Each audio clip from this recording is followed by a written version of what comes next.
essa pregação ela é de suma importância para a sua vida. Escuta o que eu estou te falando. A tua alma tem necessidade de silêncio. O silêncio é muito importante para a nossa alma, minha gente. Silêncio é ficar quieto, não falar palavra nenhuma, e estar quieto já é silêncio. Outra coisa importante. Como que eu vou fazer silêncio no mundo de hoje? Eu tenho que pegar ônibus, eu tenho que pegar metrô, eu tenho que ir para o trânsito, eu tenho que trabalhar. Na minha casa está cheia de criança, a minha casa é um monte de coisa acontecendo. Como fazer silêncio na vida cotidiana? E o cardeal Sará, então, vai dar a resposta. O silêncio não é uma ausência. Pelo contrário, é a manifestação de uma presença, a mais intensa de todas as presenças. Silêncio é presença. Então, quando eu falo de silêncio, eu estou falando de silêncio em Deus. Eu não estou falando de qualquer silêncio. Então, eu não estou falando de ausência de palavra. É um silêncio da manifestação de uma presença. E a mais intensa de todas as presenças. Em outras palavras, eu faço silêncio para perceber a presença de Deus em mim. O descrédito em que a sociedade moderna lançou o silêncio é o sintoma de uma doença grave e preocupante. A sociedade dá valor ao silêncio? Não. Como que era a vida de muitas pessoas antigamente, aquela vida na roça? A vida na roça era uma vida silenciosa, minha gente. A vida na roça era uma vida silenciosa.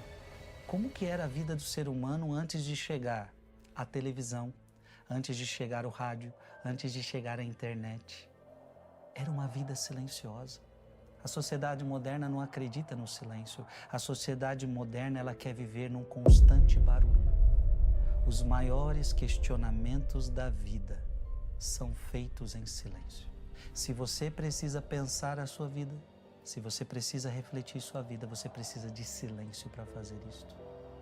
Ninguém reflete a vida na balada. Ninguém reflete a vida na agitação. Quando você precisa refletir a sua vida, você precisa ficar em silêncio.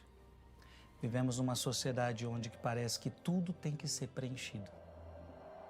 Então, todo o tempo tem que ser preenchido por iniciativas, todo o tempo da minha vida tem que ser preenchido por atividades, todo o tempo da minha vida tem que ser preenchido por sonhos, todo o tempo tem que ser preenchido.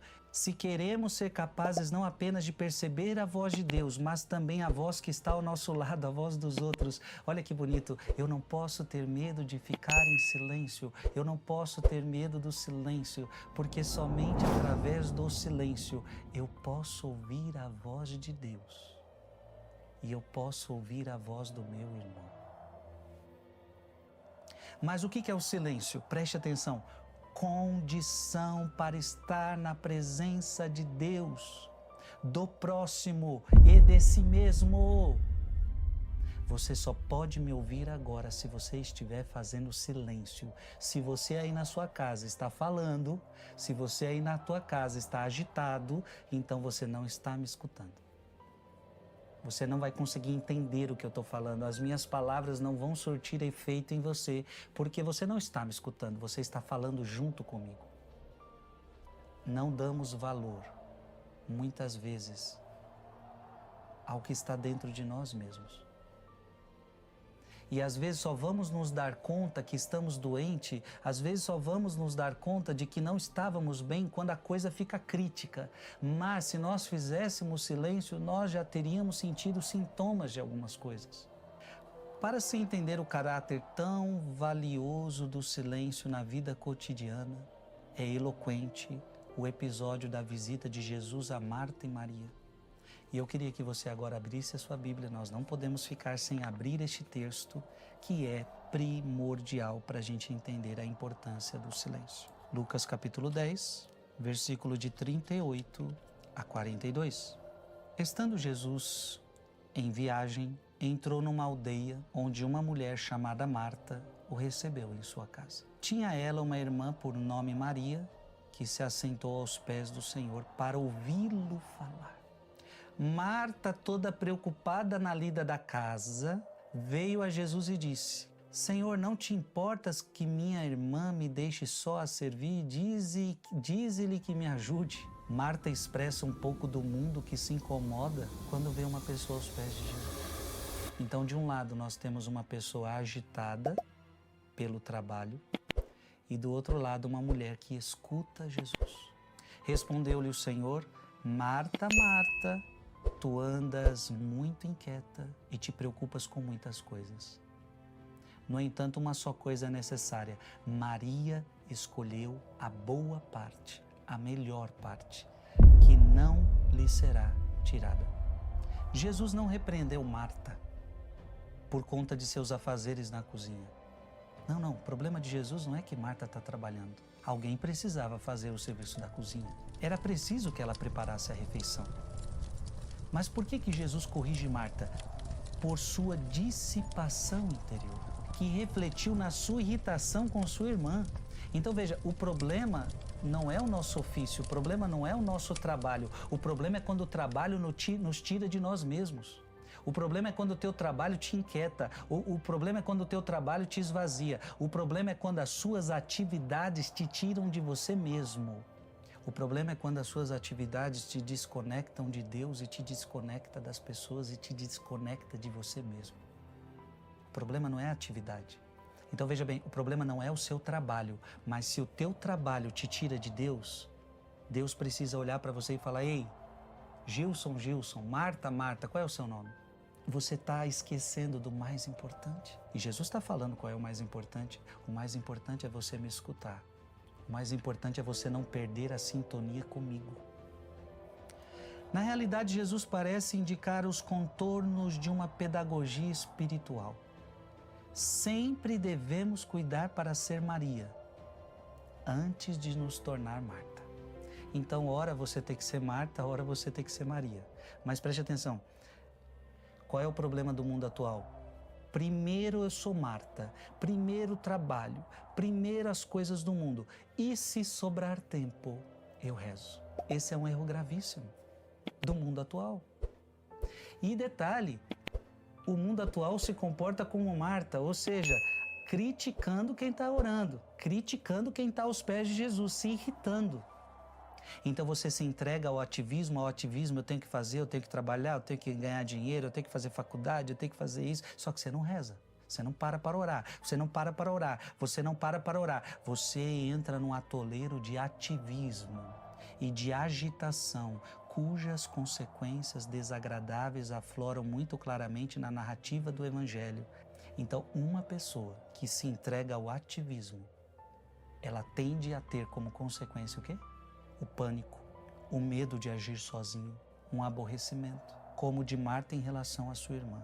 Então essa pessoa, parece que Deus não está com ela, parece que ela está trabalhando sozinha e o seu trabalho parece que não frutifica. Irmão e irmã, por favor, cuidado para você não viver uma vida no ativismo, fazer por fazer.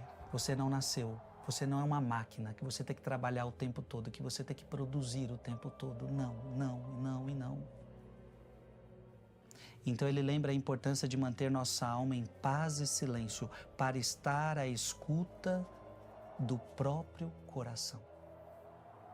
Com ternura, Cristo a convida a parar um pouco e retornar ao coração. Lugar do verdadeiro acolhimento e morada da silenciosa ternura de Deus, de quem ela se afastara ruidosamente por conta da atividade a qual ela se entregara.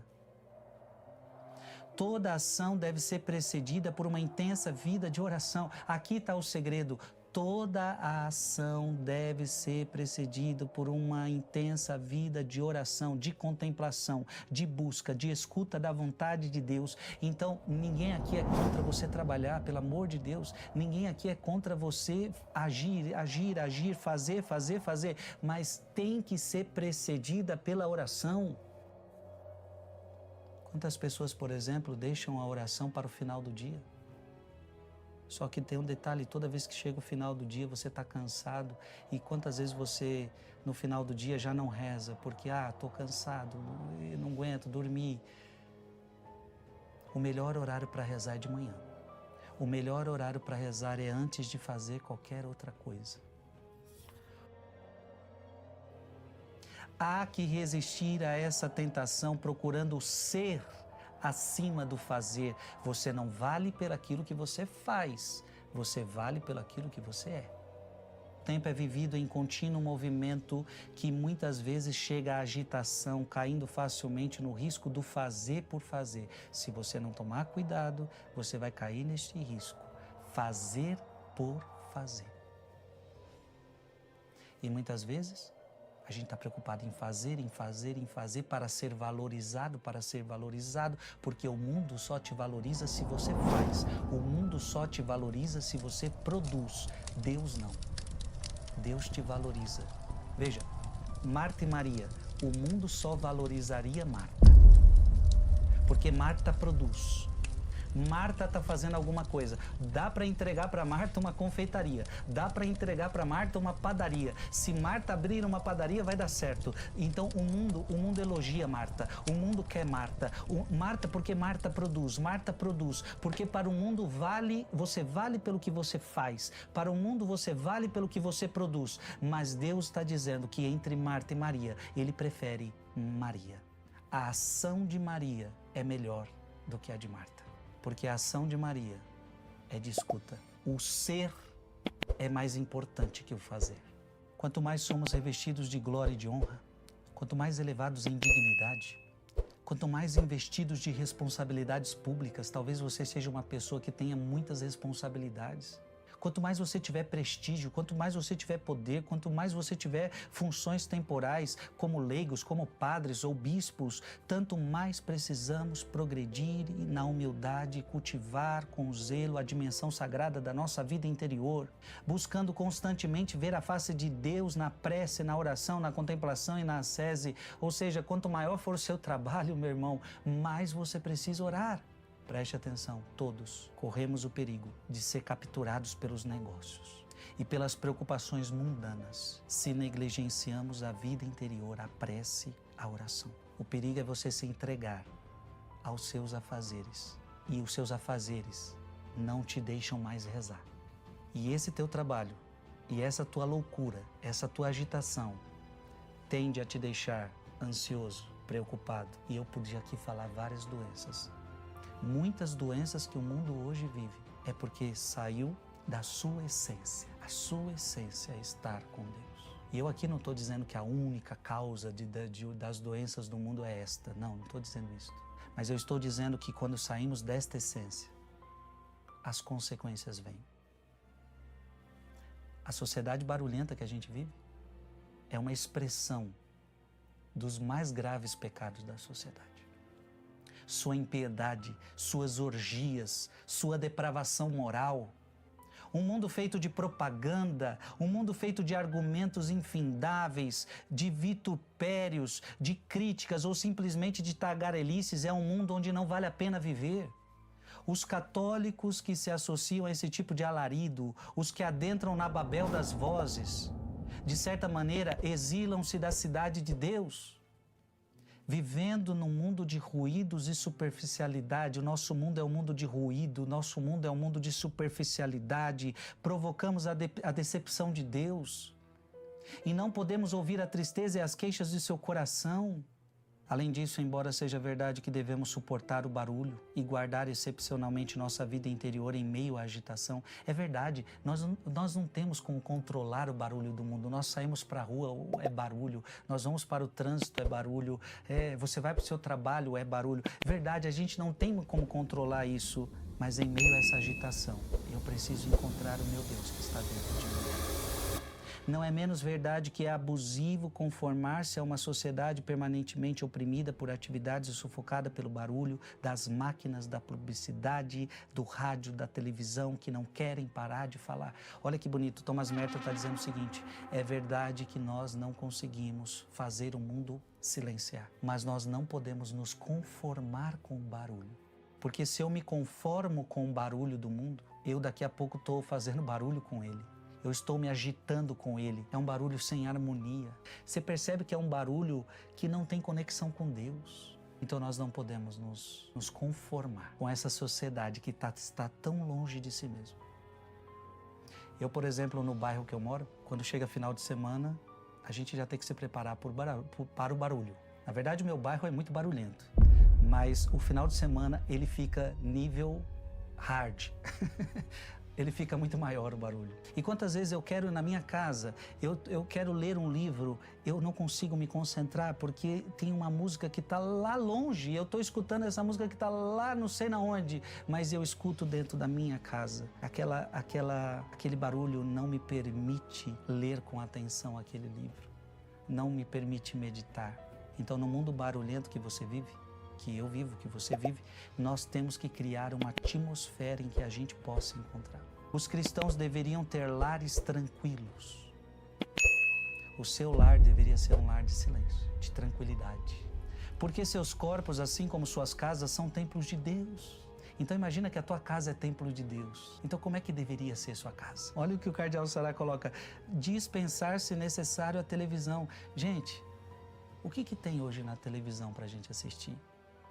Fora alguns canais católicos. Se você me perguntar, Frei, o que você assiste na televisão? Eu ainda sou fã de futebol, ainda gosto de assistir futebol. Mas se eu te falar que é só isso hoje que eu assisto, futebol.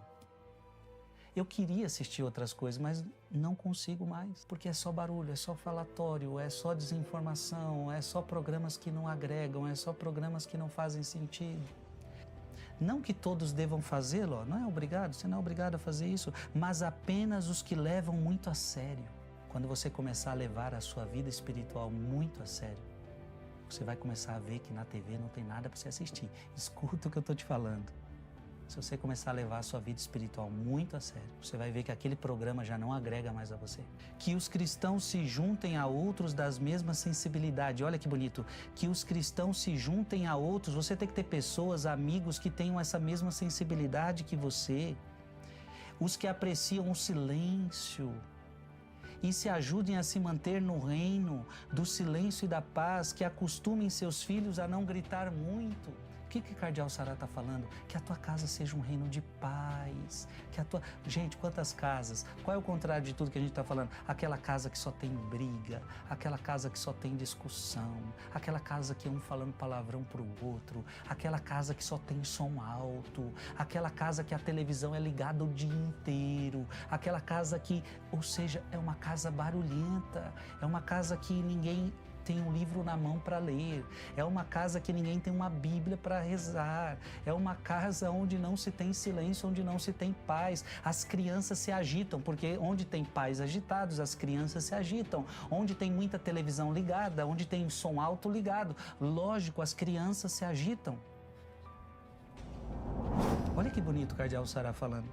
As crianças são naturalmente silenciosas. Aí você pode me dizer, não, Frei, as minhas não. Será que as suas crianças não são silenciosas? Ou é o mundo que ela está envolvida que faz ela gritar tanto, que faz ela espernear tanto?